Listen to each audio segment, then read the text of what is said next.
Hello everyone. আজ কোনো রান্না করব না, তবে আজ বানাবো খুব পছন্দের একটা খাবার। সেটা হলো পেয়ারা মাখা। ছোটোবেলায় স্কুলে কিংবা কলেজেও কত লাইন দিয়েছি শুধুমাত্র এই পেয়ারা মাখা খাবো বলে। খুবই ভালো লাগে খেতে, তাই যখনই সময় পাই এটা বানিয়ে নিই।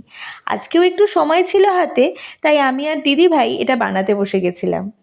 যদিও এটা কিভাবে বানাতে হয় কাউকে বলার কিছু নেই, এটা সবাই জানে এবং যে যার মতো করেই খায়। ভাবলাম একটু শেয়ার করি আপনাদের সাথে আমরা কিভাবে পেয়ারা মাখা খাই।